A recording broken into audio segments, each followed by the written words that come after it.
Hi, everyone. Welcome to our One World Zohar, our energy encounter with the Zohar.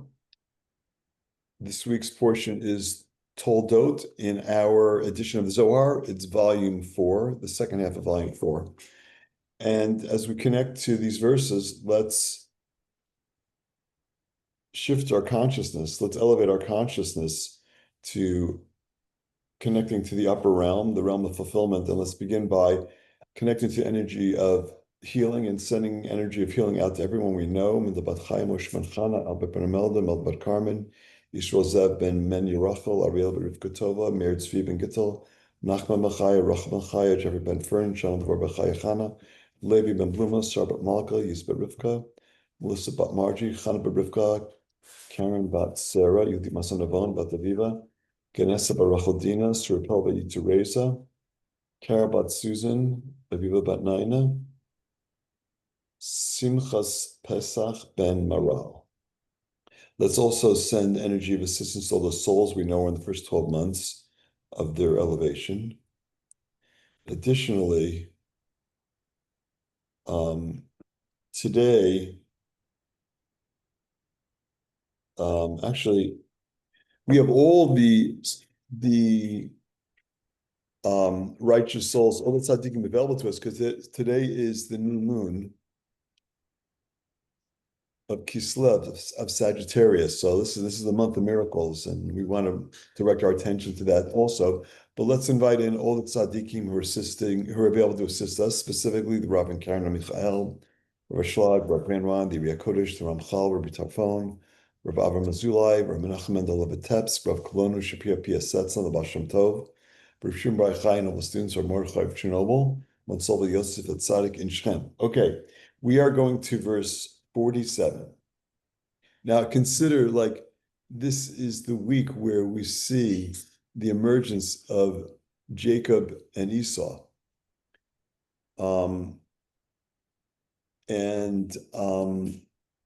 So this is like, it's a great week to focus on our Yetzer Hara and our Yetzer Tov, our evil inclination and our positive inclination. They're constantly in battle in our consciousness. And so we get extra assistance in discerning that when we're aligned with our soul, when we're aligned with our ego. Let's begin. Vayi Yitzchak ben 40 shana, Rabbi Bo b'shem Rabbi Yossi, Petach v'amar, Yishakenu min shikot pihu v'gomer, b'chama ma'alot nivra ha'olam, the Taninan amar Rabbi Acha bar Yaakov, kol ma shebarakut shebrichu ba'olamot shelo chutz mimenu, hayu b'shituf, umi amar Rabbi Acha hachi, chas v'shalom, daha b'milada yiskei plugta be'alma, di tema hachi hamalachim shehem nivraim ruach hakodesh mamash, yomar sheyesh shituf bahem, ha kol apaya dithon v'didan b'shavyan. Okay, Maria, would you let's start by reading the relevance. Okay. A story is told of an arrogant tycoon who tosses a few gold coins to a poverty-stricken man in the streets. Okay, so this is a story that's, I mean, if you haven't heard this before, it's very interesting. The story helps us to kind of flip our understanding of what it means to share. And so it fits in the context of everything we're doing, but it's an interesting little narrative. Go ahead, let's continue. The poor man is of high principle and refuses to the condescending handout. I mean, just because he's poor doesn't mean that, you know, he doesn't have like self-respect. Go ahead. The tycoon is taken aback and insists that the powder accepts his gift. Okay, so he obviously needs the money, but he doesn't need to be disrespected. And so if the pauper felt that if the tycoon wasn't going to do it with the right consciousness, he didn't want the money. Go ahead. The poor man refuses. Initially, the tycoon was indifferent to the plight of the poor man. His charity was more an act of haughty self-regard, but now the tycoon is overcome with guilt and embarrassment. I mean, think about it. You're giving something, and he's haughty about it. He's like got ego about it. I've got enough money that I can help this poor soul. And the pauper is like, I don't, your handouts are one thing, but your your treatment of me is quite another. Like, I don't want energy of, um, I guess, I don't want that energy around me. Let's continue. He pleads with the poor man to accept the gift. Seeing how much distress and anxiety his refusal is causing the wealthy man, the poor man decides to accept the gold coin so that his benefactor will feel better about himself. Kabbalistically, the poor man's receiving has taken the form of sharing. According to this section, help us transform our selfish desire into action that embody the principle of receiving for the sake of sharing. I mean, so in this case, the poor guy, he decides to take the money because he's actually giving, because now the rich guy's begging him to take his money. He's actually, in this case, the proverbial question is who's actually the giver and who's the sharer? Who's the sharer? The script gets flipped in this context.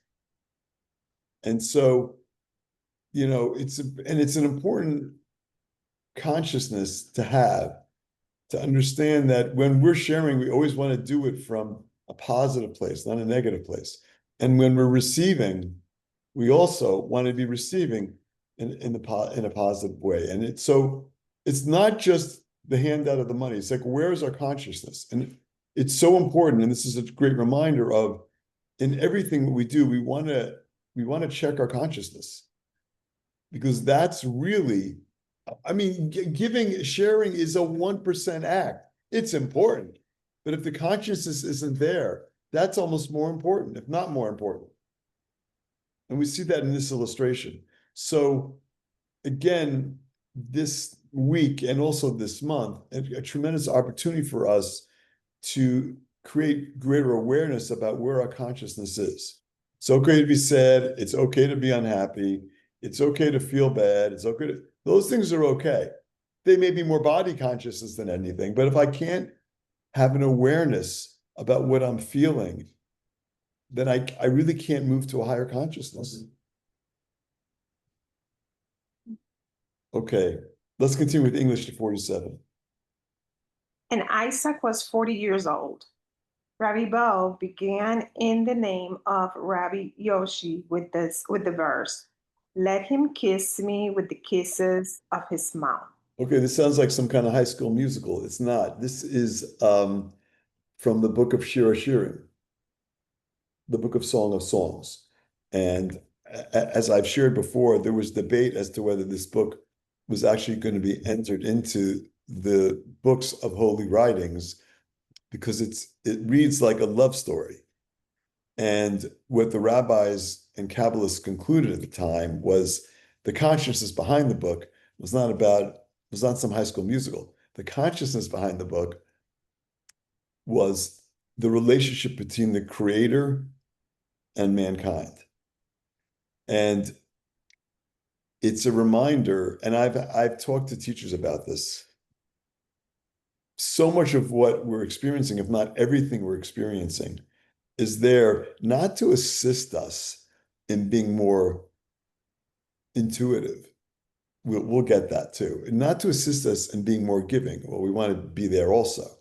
Not to assist us in just growing in our consciousness, but specifically to grow in our relationship with the Creator.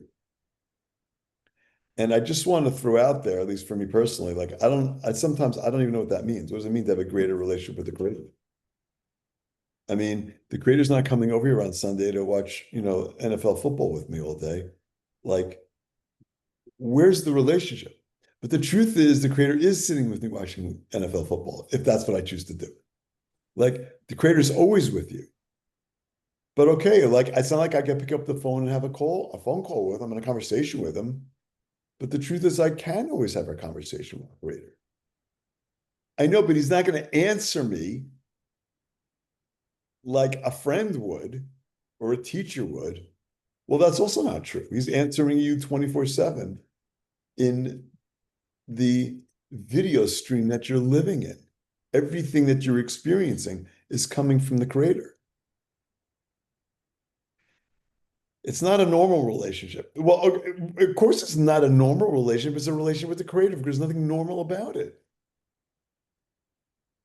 What from the sense of this world is normal, but this world is an illusion anyhow. So the deeper reality, the truer reality is that relationship with the Creator. It just doesn't feel like a traditional relationship as I know it. Well, of course not. But even the relationships that you have, you think I'm talking to you. I mean, at some level I am, but at another level, I'm just channeling what the Creator is telling me. I mean, viewed from that perspective, the only relationship you have is a relation with the Creator. And we just got to be real about it. Is that easy? No, it's not easy. It's definitely not easy. But that's the goal behind everything. It's the goal behind the study of the Zohar. David, I thought you said the goal behind the study of the Zohar was like, channel this energy of healing and, give us protection from evil eye and evil speech. I may have left that part out today. And the wars in the world and the conflicts in the world, protecting people throughout the world who are in very, very serious circumstances, giving them energy protection. I thought that's what it's about. Yeah, it's all about that. But ultimately, that's my relationship with the Creator. So again and again at the seed level for the month of miracles, I want to be expanding my consciousness to see that deeper reality, that it's all about my relationship with the Creator. And that the challenges that I have are showing up for one reason. Yes, to grow my vessel. Yes, to expand my capacity. Yes, to give me a greater level of resiliency in dealing with life challenges so I can channel more life, so I can grow my vessel. All true. But ultimately, even all that is about me developing a greater relationship with the Creator. And I know how it sounds, relationship with the Creator, because like you can work on your relationship with your brother, sister, children, parents, neighbors. You can work on those relationships or concrete things to do, but like, what do I do to work on my relationship with the Creator? So, well, step one is understanding that it's all about your relationship with the Creator. Let's continue. With how many good qualities was the world created? We have learned that Rabbi Aha Bar Jacob said that everything the Holy One blessed be he created in his worlds, outside of himself, was in collaboration.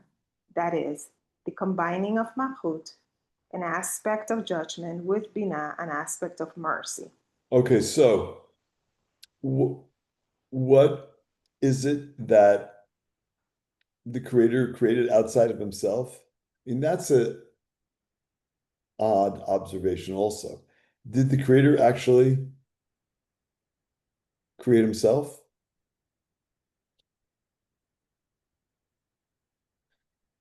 So let's put that aside because I think that that's the only constant in reality is the energy of the Creator. But as we experience it, as we've discussed before, it shows up here in a fragmented way. Yet everything that we're experiencing, with how many qualities was the world created? Unlimited. The Creator fragmented the Creator's light to create this world where the Creator's light shows up in different strengths and weaknesses and different colors and different places. I mean, it's scattered all over. The light's scattered all over in different ways. Some places there's more energy, some places there's less energy. Some places just darkness, but there's still light. So that's the nature of our fragmented world. But whatever we're encountering is still the light of the Creator. But ultimately, what Rabbi Schlag is pointing out here is it's the combining of Malchut with Binah. And in this sense, it's judgment and mercy. And it's always the balance of that. We had a conversation recently about another class about everything boils down to the three-column system: Chesed, Gvura, and Tiferet. Mercy, judgment, and balance. That's it's everything. It's the three-column system. It's one of the most foundational concepts in Kabbalistic wisdom. This is understanding. It goes down to the molecular level where it's like electron, neutron, and proton. You can't get away from the three-column system. And so that energy is everywhere. When it's out of balance, too much mercy opens the door for chaos. When it's out of balance and there's too much judgment, again, it's opening the door for chaos. So we're always trying to work to create that balance so we can continue that flow of light from the upper realm, the light of healing, the light of protection, the light of mercy. Let's continue. It is from these partnerships that many qualities are found in the world. One thought this partnership is of good and evil applies to creatures. So he raised the question. Okay, so in other words, this is what this question is coming up about, this next question. This partnership of good and evil that applies to creatures. Like, what is that?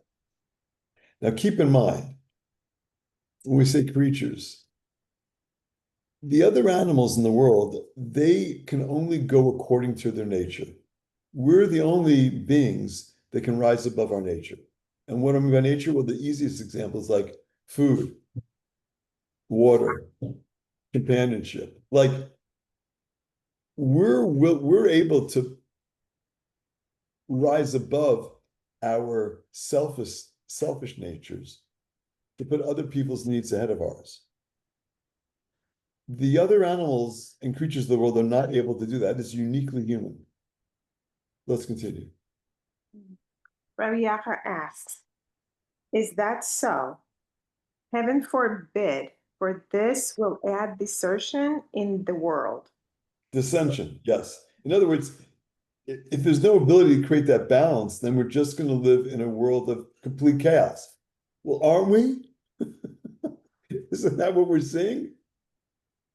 Again, we are, if you're on this path, we understand that we can create order, that we can inject order, that we have tools for assisting us in creating order and injecting order in the world.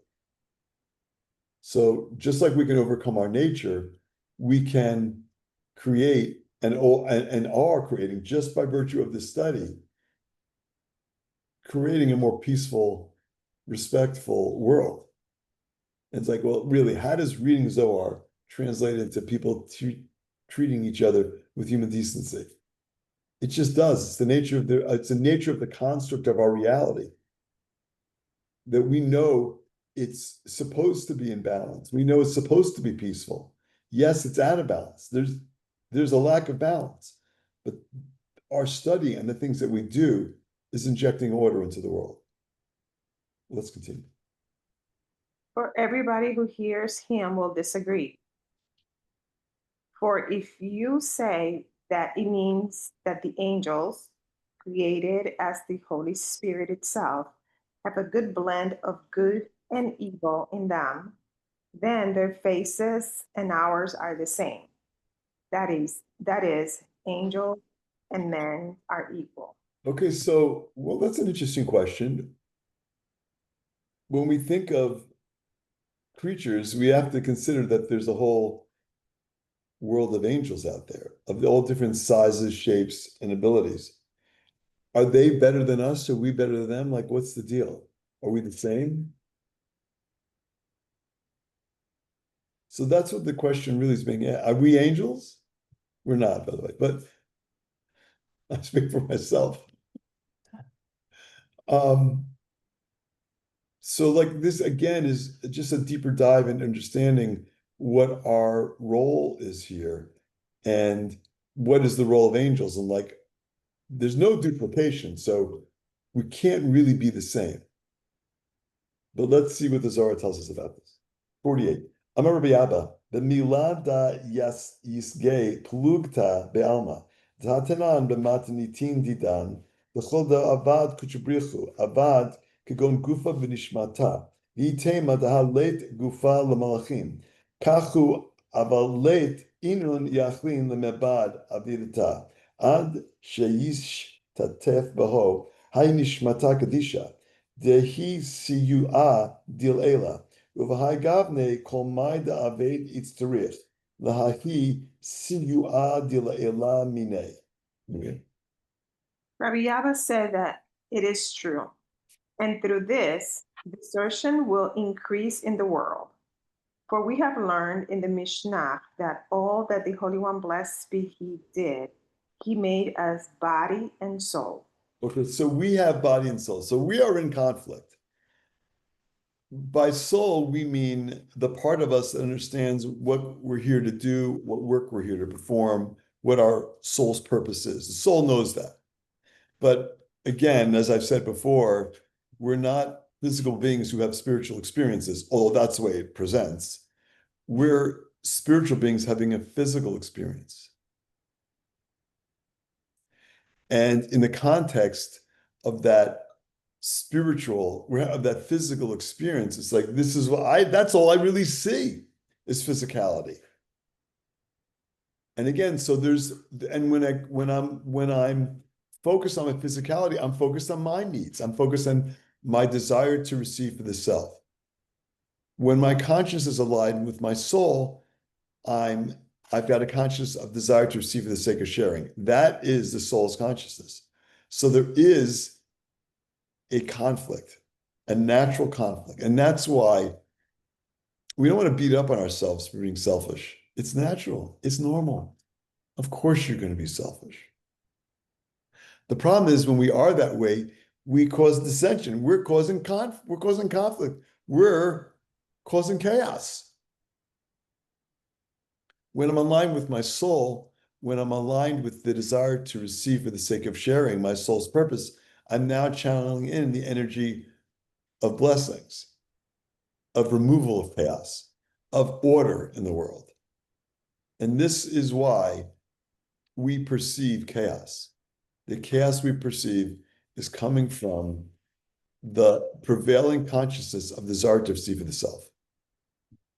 It's like, I don't want to judge it. I don't want to say it's good. I don't want to say it's bad. Desire to receive for the self is just negative. That's what the negative polarity does. It receives the energy, in the light, literally in the electrical system. Negative energy is receiving energy. Positive energy is sharing energy. It's positive and it's negative. That's the way the world is wired, literally. And we are wired the same way. So again, a huge opportunity for us to be able to make that distinction and to do the things we need to do so that we can turn our consciousness into a desire, transform our consciousness, a desire to receive for the self, to a desire to receive for the sake of sharing. We talk about this all the time. It's an easy thing to talk about. It's very difficult to show up in that way. But that's the challenge. That's the work we came here to complete. Let's continue. The Holy One, blessed be He, joined together the body from Malchut and the soul from Binah. This is the secret of joining judgment and mercy. So like we always think about judgment and mercy, chesed and gevura, right calm and left calm. But in terms of like our soul's journey, our souls are coming from Binah. That's where our souls arrive from. Let's continue. One may argue that the angels have no bodies and cannot perform actions until the Holy Soul, the light of Binah, joins them with which is help from above. So that's fascinating. They don't have free will. They have to be joined with help from above. We have free will. In other words, one of the defining qualities of an angel is like they show up here with a specific task. They're not allowed to, all of a sudden decide to do something differently. That's why when 2 weeks ago, when I think it was 2 weeks ago, when Abraham had his circumcision and he's sitting in his tent, It's the third day, and he's still looking to welcome in strangers. And three strangers approach, and it turns out they're three angels. Why did they send three angels? Well, there are many answers, but one of the most prevalent answers is that each one came with a specific goal. There were three things that need to be accomplished. And so three angels had arrived to do that. One was to help in Abraham's healing from his circumcision, as I recall. The other one was to inform them that Sarah was about to have a baby. And the third was to destroy Sodom and Gomorrah, the two cities of extreme negativity, extreme desire to receive for the self. So, like, the point is that that's not the way we're wired. Angels have a specific goal that they're here to perform. We have free will. And in that free will, we're overcoming our nature. That's how we elevate. We elevate by overcoming our nature. When we overcome our nature, we are elevating our souls. And that means we need to step out of our comfort zone. That's what we came here to do, not stay in our comfort zone. Angels, on the other hand, they're just here for one job. There's not much to do other than complete that task. Angels can't elevate. We're in the realm of where we can elevate. And that's a huge, huge distinction.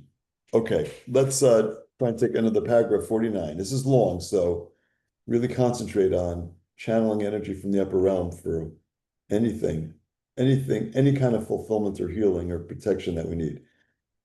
Amar Rabbi Yossi, v'hai shata dezamin kushabrichu la'achriya meitaya, v'hasofa kol aktin ba'arba'in lehevei, ugazar kayam arba'im yikenu lo yosif, sof halichata shel Yisrael b'midbar, bishnata arba'im shana, kodem techiyat haguf, mamtenet lo haneshama be'eretz Yisrael, bishnata arba'im yukumun hagufot me'afra, ba'arba'im nichla hageshem, hadagati v'hi hageshem al haaretz arba'im yom, u'chati v'hi miketz arba'im yom ve'yiftach Noach, zaman ge'ulatam shel Yisrael, bishnata arba'im hu, v'chamisha ata yashuv alma dehi hayovel, hach zarat haneshama laguf, bishnata arba'im, שהמתינה לו בארץ ישראל, עתה הוא תכתיב, ויהי יצחק בן 40 שנה, שהמתין לגוף, לקחתו את רבקה, בהכנסתה בגוף המזומן לו. באותה שתה בהכנסתה בו, איך תאוותם וכיסופם, אלא ליהנות מזיו השכינה, וליזון מזיווה. הדכתיב ישקני מן שיקות פיהו, Amar Rabbi Abba, Yishakenu Yafar Neseni, She'en Parnasata, Ela Lehanot, Velezon Miziva, Shel Mala. Amar Rabbi Yossi, Sofe Dikra, Muchach Dichti, Kitovim Dodecha, Mi Yain. Okay. Rabbi Yoshi said that the instant that the Holy One, blessed be he, resurrects the dead, all troubles will end. Okay, so what are we talking about here? At the end of here we are working on perfecting the world. Not a newsflash that the world is far from perfection. I say far from perfection, but we don't really even know that. It's not perfect, and it seems like it's getting more chaotic, but at times. But it's not far from perfection, because at the end of days, we know it's already been perfected. It's just we're stuck in this little time warp of actually doing the work, because we wanted a world in which we could do the work. That's what our souls wanted, and that's why we're here.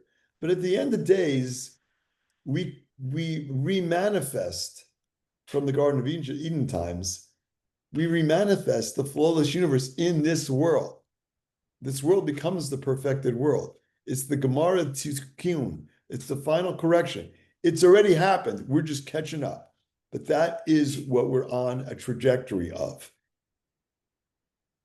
And the other thing that happens at the Gemara Tikkun is anyone ever lived comes back to life. And that's what the Zohar is referring to here.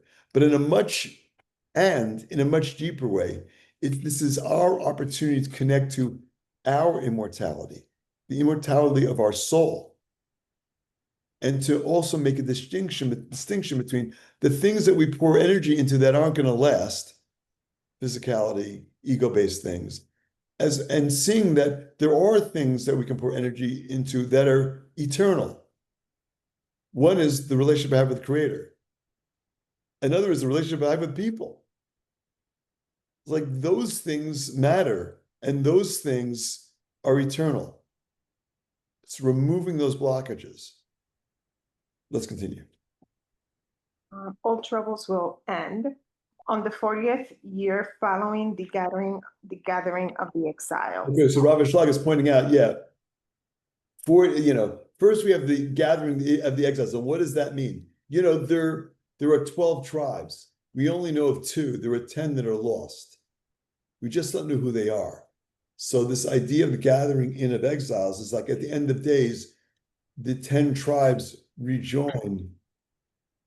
The band gets back together again. The 10 tribes rejoin the 2 tribes that we know about. The 2 tribes that we know about, by the way, are the tribe of Judah and the tribe of Levi. Let's continue. It has been dissolved by the law, 40 stripes he may give him and not exceed. What are we talking about there? Keep going.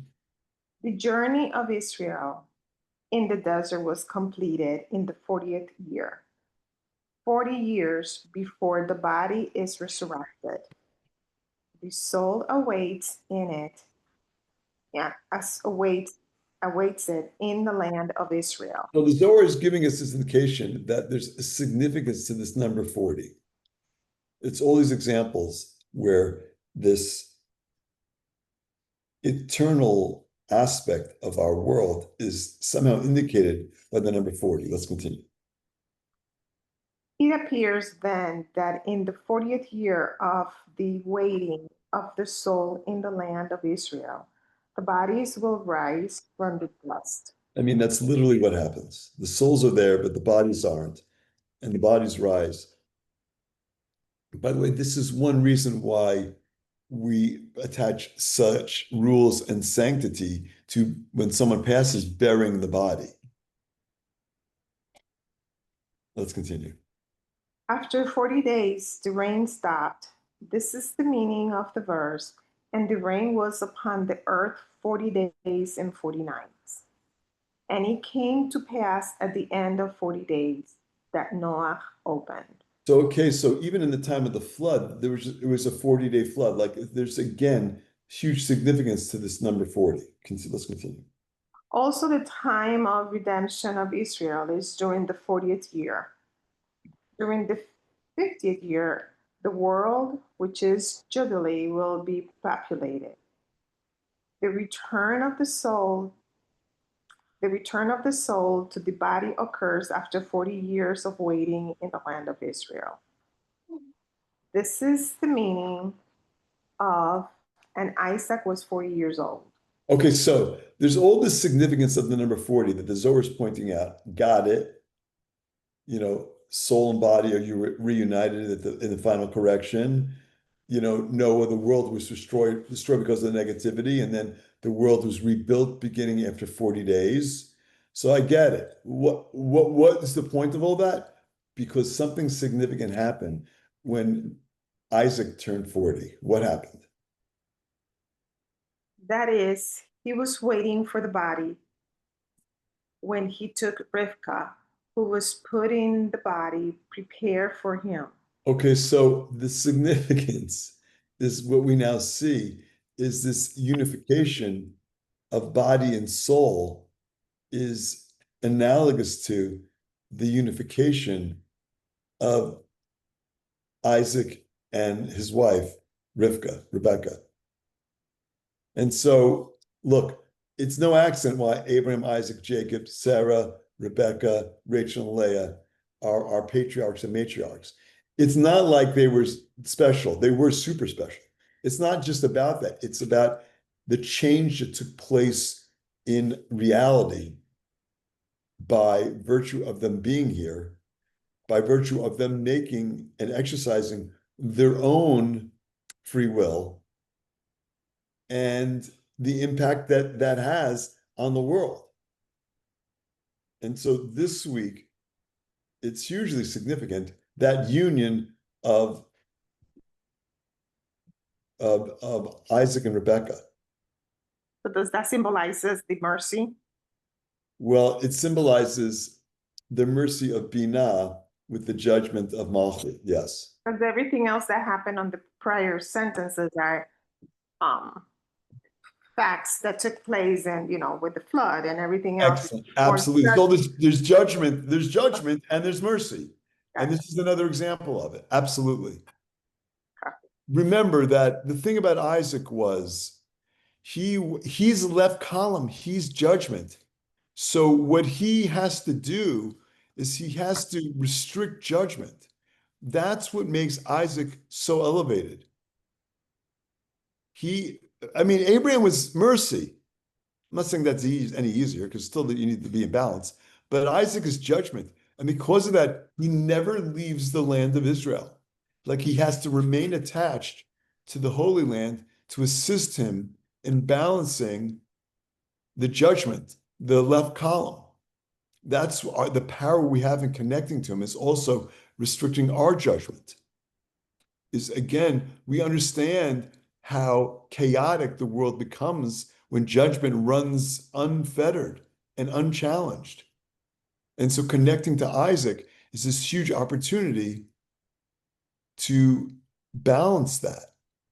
But he's not able to do it on his own. He literally needs Rebekah to do that. Let's continue.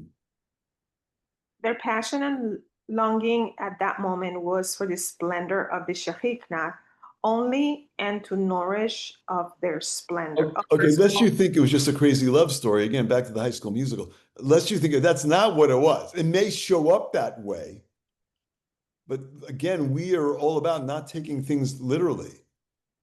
This is when you read the story of Rebekah and Isaac, it's not about just like, a typical love story. If it was about that, there probably were many amazing love stories going on at that time. That's not what it's about. That's not the story that ends up in our Torah. That's about the reunification of body and soul, the unification of and balance of judgment and mercy, of right column over left column. And by the way, we see it when in the next generation, Jacob and Esau are battling for Isaac's blessings. And literally, Rebekah has to step in to make sure the blessing ends up with Jacob. Let's continue. This is the meaning of the verse. Let him kiss me with the kisses of his mouth. Rabbi Abba said, let him kiss me means let him nourish me. Again, this is not like, taking your vitamins. This is about manifesting blessings from the upper realm, from the flawless universe. Let's continue. Their soul nourishment is the enjoyment and sustenance of the supernal splendor. Rabbi Yoshi said that this is proven by the end of the verse, which reads, for your love is better than wine. Okay, and again, it's another verse, the second verse from Song of Songs, from Shir Shirim. And again, you could look at that like it's also about a love story. It's not. It's about the relationship and the balance of right column and left column, of Isaac and Rebekah, of our soul and our body. What the Zohar is giving us the opportunity to do is to raise our consciousness, to see that there is a master plan behind everything that's going on. There is at all times, even though we encounter chaos, even though we encounter our desire to receive the self. That is the way this world is wired. You're not going to avoid that. But what we have the opportunity to do through our free will, which puts us actually in a higher position than angels, is we have the opportunity to go against our nature. And when we go against our nature, and transform our desire to receive the self, which is only natural, into a desire to receive for the sake of sharing, which again is what we exercise through our free will, that is how we manifest blessings. That's how we open the channels for blessings and prosperity and peace, and everyone treating everyone with human decency in our world. Okay, we're going to stop there. Thanks for reading, Maria. Welcome. Love you all. Have a great Shabbat. Thank you all for joining us. Thank you. Bye, everyone. Bye.